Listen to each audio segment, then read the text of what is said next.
up things a little bit, but I feel like RSGPH, they're playing on comfort here. So I feel like that's going to be an advantage for them. Taking a last look here at the compositions between these two teams, RSGPH and Smart Omega, as we dive into the Land of Dawn. And ladies and gentlemen, here we go as we jump into the Land of Dawn, game number 2. Will Smart Omega continue the momentum that they have? Looking at the draft here, they definitely do have the early game as well. Selena, I think like you said, not just the abyssal traps, they will want to land a lot of arrows to give them that momentum, but at the same time, don't forget that there's light there with the hook, and it comes out on the Chak. No damage from Iman. Flicker, burn, one last hit will do the trick. Iman will try to secure it. There you go. First blood to the carry on the side of RSGPH. Okay, great start there, right, for RSG Philippines for this game number 2. They grab an early kill. Not only that, but it goes in the hands of Emon. This is great for your early game kind of gold laner to get that kind of that lead that they need as they transition into the later part of the game. Look at Light, too. He's actually just parking himself there against Kelra's lane. This could give him the advantage if he can get those iron hooks off. Continue to snowball Emon here on that carry.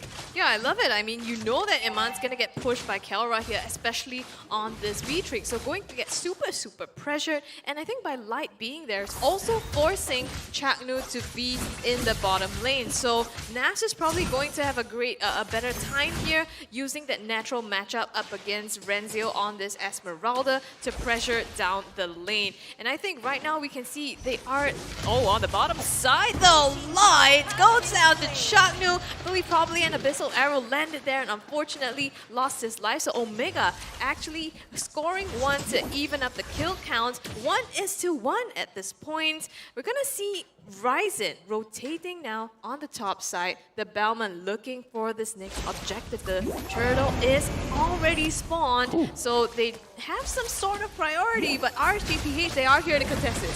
Oh man, the turtle going to be taken here. Nas pumping out quite a bit of damage with that Abysm Strike, but meanwhile, in the bottom lane, a solo kill goes over to Kelra, but the turtle secured here by Demon Kite. So action after action on both sides of the map.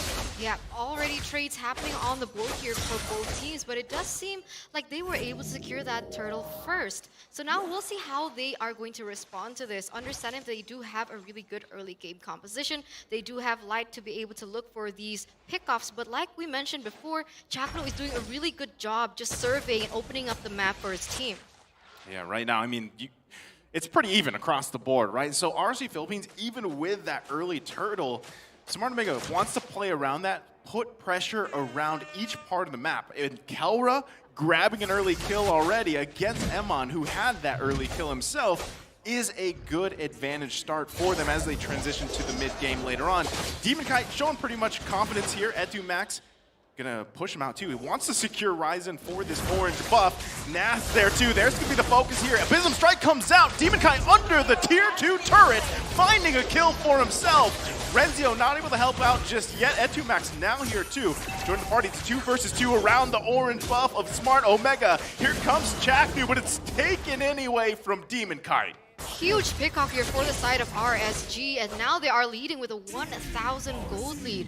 We'll see what Omega can do about this, because it does seem like the tempo has been completely set by RSG as that Iron Hook nearly misses. Yeah, combined with the flicker too. Even if it misses, it puts you out of position, right, for a bit there. Thank goodness, but that abyssal arrow lands on. I think that was Aqua that manages to get away. Demon Kite already securing the top turret. The bloody hunt comes out though, terrified. It is Light that's gonna go down here. RSGPH losing 1 life, 2 to 3 now across the kill counts, but definitely the map still in control by RSGPH. Yeah, I mean, they grab the turret at the top lane, so they trade that for that kill. And this could be just movement plays coming out from RSG Philippines, right? They know that Chaknu is going to be looking for those abyssal arrows. Now they trade the turtle here. So objectively still, RSG Philippines controlling that department. So still the same thing that happened in game number 1, right? It was RSG Philippines kind of setting the tempo, and they were able to get the objectives left, right, cross, and center. But now it is going to be on the hands of Omega to look for the momentum like they did similarly to game number 1 to try and to be able to kind of grasp that control away from the side of RSG, as they are now with almost a 2,000 gold lead, and they're putting a lot of focus here onto Kelra. Yeah, Demon Kite chasing Ryzen down here in his own jungle. Absolutely obnoxious. But, you know, Ryzen, I know he kind of has more of a utility jungler playstyle, but on the Balmond, I kind of would expect him to at least try to contest for the objectives. Yes, probably harder to do that as a Fanny, but with Balmond, you pretty much have 2 retributions, right? Yeah, I mean, you have those options. Plus, he's running the jungle emblem here, right? But so far, hasn't been able to contest that turtle much because of the trading of objectives in terms of turret across the map. So, at this point, he's just going to continue to farm up, let that be. And again, they have to just kind of transition to the mid-game where they don't let anything else slip out of their hands here. Also, a lot of this does rely, once again, on Chaknu to find those single target stuns with the Abyssal Arrows. And as we can see from the emblems, not too much difference here. Etumax obviously running that mystery shop, wants to get those items a lot faster. Will also depend and help him out deciding which ultimates do I take, right? We've seen him actually take even Demon Kite's ultimate so far. But again, I think he's going to lean more towards taking the Bloody Hunt from Light. Yeah, definitely. That's a huge source of CC that he can use here. And combined with the Flicker as well, he can basically mirror whatever Light is doing. And when you combine with Chaknu's Abyssal Arrow, I think that's like CC for forever, basically. I mean, the Yin Yang Overturn is also a really huge ultimate that can be used, no? Yeah. If he can get to Aqua. Notice how Aqua just, even from the last game, right, he plays so defensively.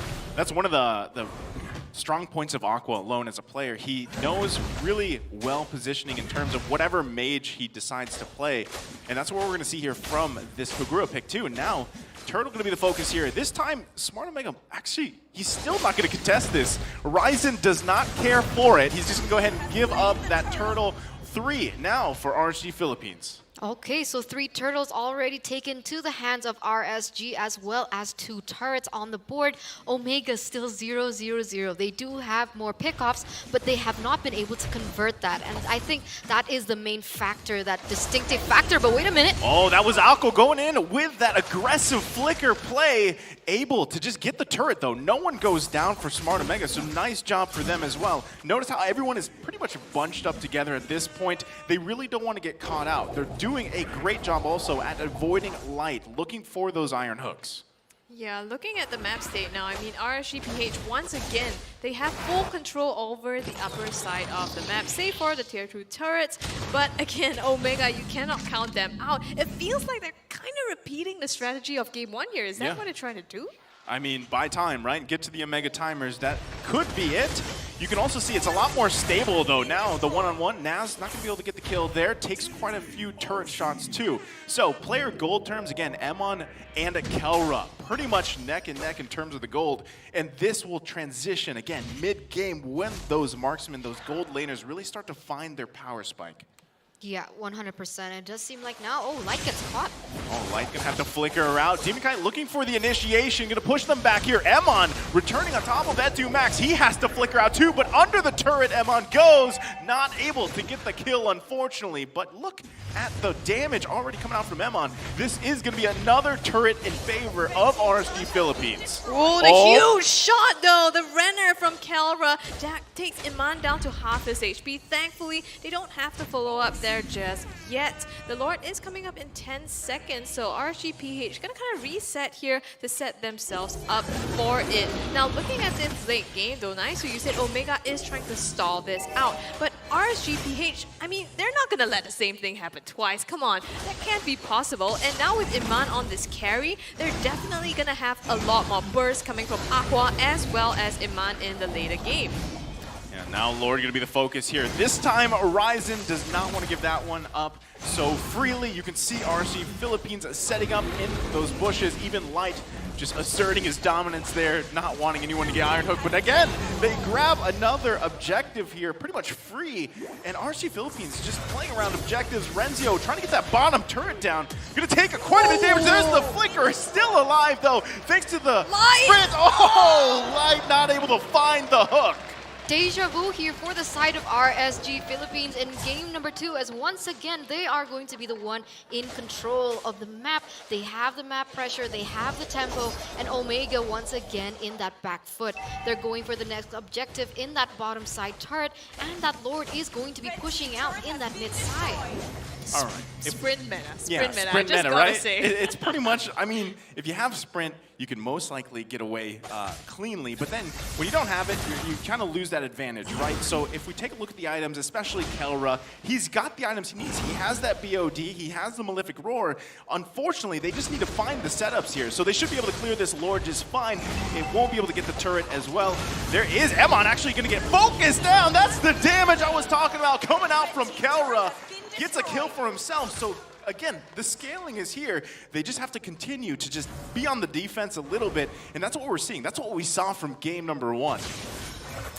Yeah, looking at this right now, RSGPH really have to be careful about their positioning, because at any time, Chaknu with the Abyssal Arrow, you also have, Renzio coming into the backline. So if Omega decides to engage in a full-on team fight, it might really look bad for RSG, where they don't exactly have that peel. I mean, Renzio at this point, it's 11 minutes in, right? He's 0-0-0, but he's actually, if you just look at the KDA, it doesn't kind of do justice to what Renzio is doing, because he's actually helped put pressure around the map, forcing RSG Philippines to respond. So can he continue to do that? Because at this point, right, almost at the 12-minute mark, he's going to have to be kind of that front line for his team, especially if the Abyssal Arrows do land.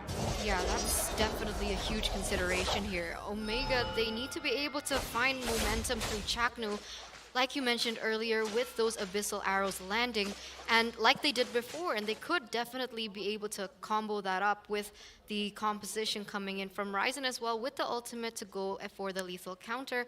And RSGPH, they are doing great at the moment. I mean, 4,000 gold lead as of right now, and we'll see what happens in the later stage of the game. I mean, pretty much same thing, right? At this point, last game, they were in a similar situation. Smart Omega looking to just do the same thing. The thing, I mean, on top of that is, how do you use this Ballman pick in the jungle, right? How do you actually utilize that? Because you pretty much have, I mean, objectively, that's what you think, right? To match the objective, power is from RSG Philippines, but so far he hasn't been able to do that. So it comes down to actually the damage potential, especially from the ultimate. But at this point, they haven't been able to find actually a good team fight for them just yet. And also, Emin just picking up that Wind of Nature is going to make him that much more deadly here. You really have to catch him out. If Kelra is able to make a aggressive move, that could really help them. But the burst on the side of RSG Philippines is quite large in comparison to Smart Omega. And again, Lord, most likely going to go in the hands of RSG Philippines. There's no contest here as Demon Kite secures it one more time. Nats actually gets taken out.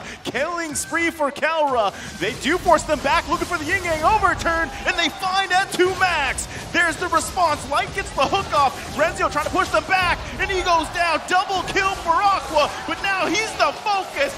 Smart Omega finds another one. Kelra just popping off here. The focus now on Demon Kite. Renzio goes in with a falling Star Moon. He has the slows, dodges the hook. It's only a matter of time. Renzio grabs one himself.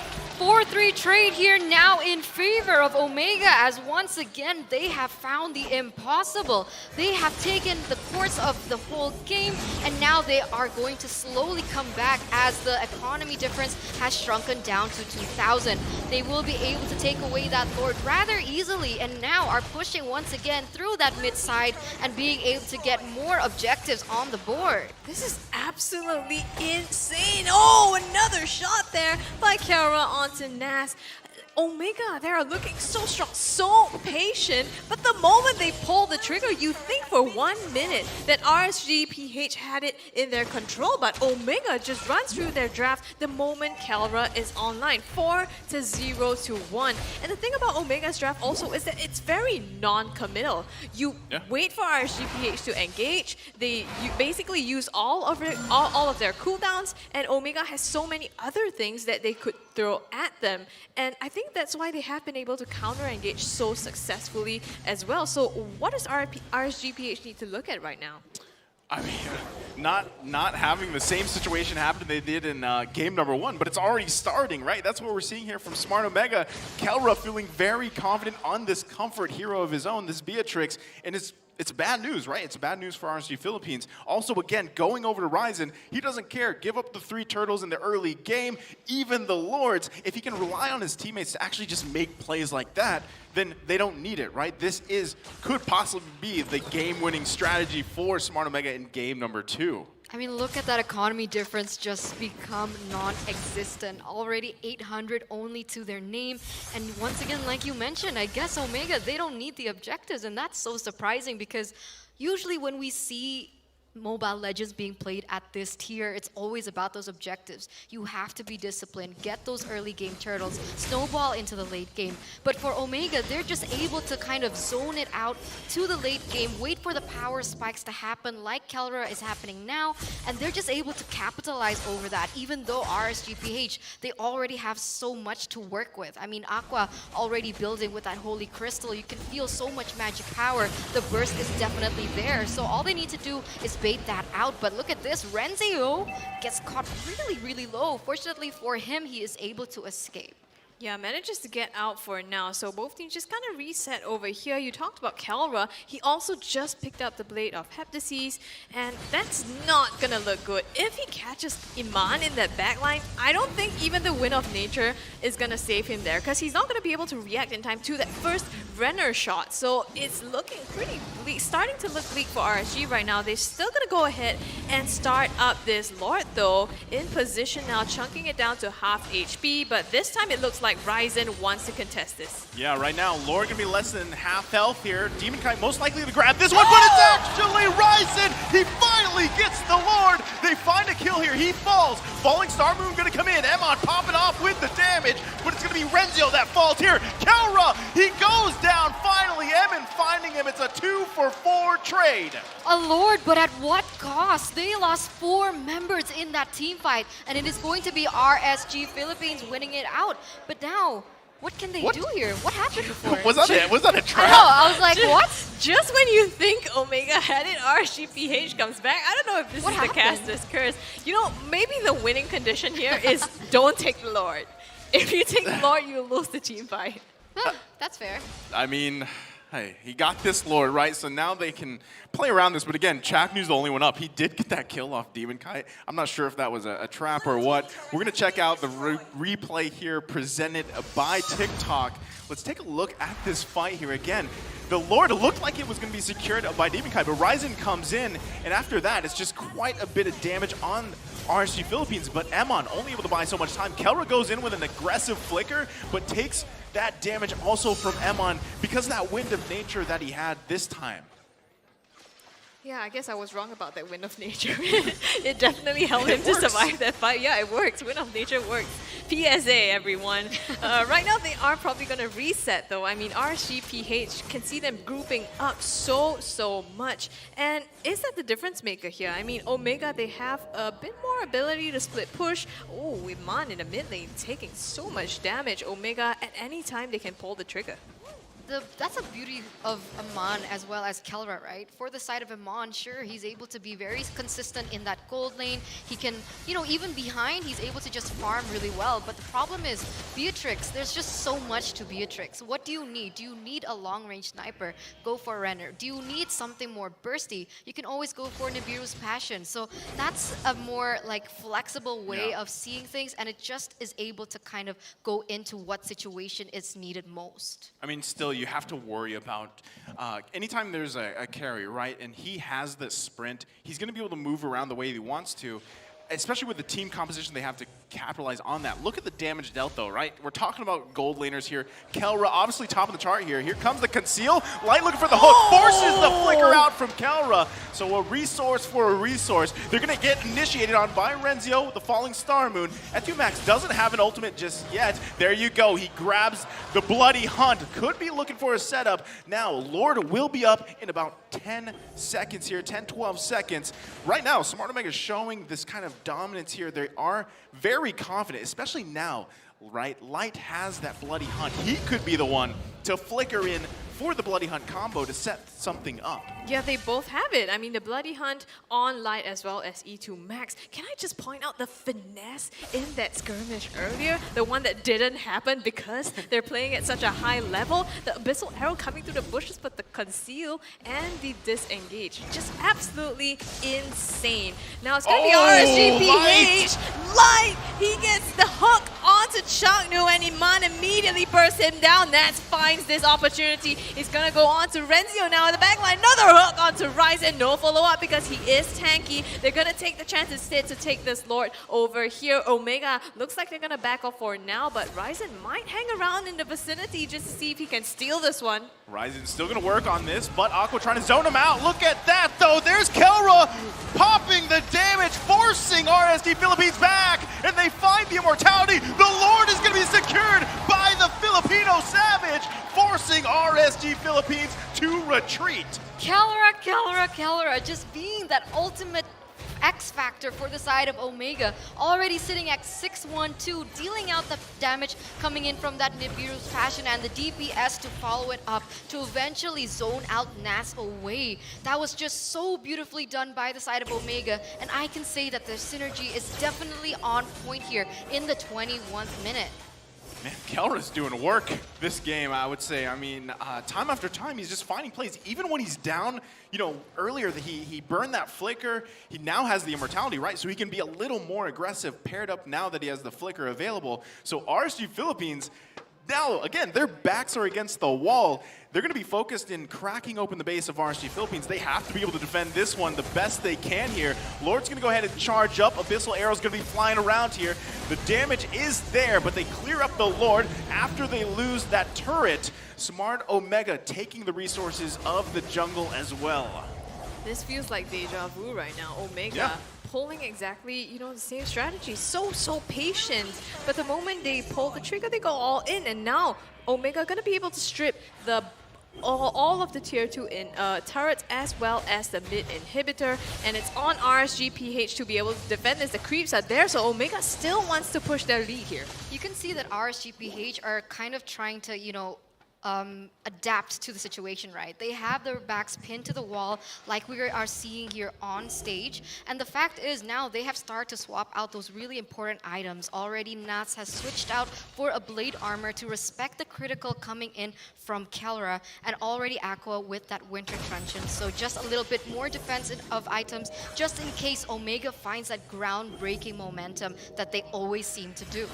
Again, at this point, I mean, it comes down to those gold laners, their decision-making, their positioning, and the battle of having a sprint plus a flicker right on both sides. Light now going to be looking for a moment here. Pops the conceal, gets the Iron Hook on Ryzen, has the Bloody Hunt. They're going to focus him down. He still has the immortality though. Now Nas forcing Kelra to go back, missing the Bism strike, but they find a kill on Ryzen. Another hook lands, forcing the flicker out. Still has the immortality. Renzio trying to buy some time here before he goes over to Nas with the killing spree. There you go, RSGPH, Light on these hooks. One of the key ways to victory there, follow the light. And you get exactly that. He landed the hook. Yeah, okay, at first on Ryzen, after bursting him down, he actually managed to get Kelra out of all that pandemonium. This is great. This is great for the side of RSG Philippines. I mean, already the Lord has spawned, and there are still death timers on the clock for Omega. Practically RSG, they have 20 seconds to be able to secure this because they do have the man advantage. And you can see here, Omega, they don't seem to want to contest this one, thinking that it is a little bit too much and too risky. Okay, good pickup here. They grab this Lord. This is a 23-minute Lord, and now it's Smart Omega's turn to defend.